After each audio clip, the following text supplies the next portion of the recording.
The Tangiwai cricket test is tied to the train disaster in New Zealand. It's a story that young New Zealanders need to know about, and especially people who are interested in cricket. It tells us where we've come from.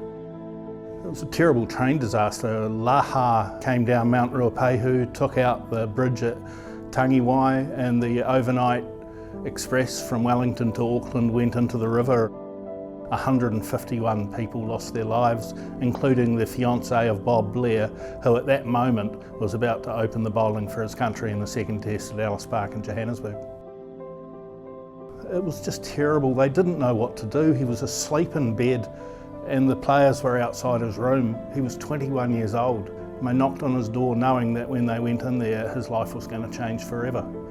He stayed back at the hotel with the manager. The team went to the ground. They resumed the test second day. 2 players ended up in hospital. Laurie Miller had cracked ribs and was coughing blood.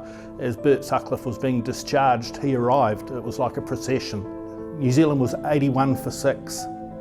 Bert Sutcliffe walked back into the middle with bandages around his head, weeping blood, and took the attack to the South Africans. Hit Ironside for 6, Hugh Tayfield, the off-spinner, for 2 huge sixes. He just disappeared. But when the 9th wicket fell, Guy Overton fell, the players started leaving the field. As Bert Sutcliffe was nearing the players' tunnel, a figure appeared out of the darkness into the sunlight, and it was Bob Blair, padded up, ready to bat. And the crowd, who had been giving a thunderous ovation, just went silent. I asked Bert Sutcliffe, how quiet was it, Bert? He said, you could have heard a pin drop, son. Bert said to Bob, what are you doing here, boy?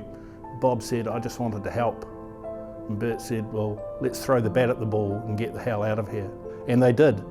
A world record 25 off one Hugh Tayfield over, including 4 sixes, 1 from the bat of Bob himself. It was just a poignant, moving occasion.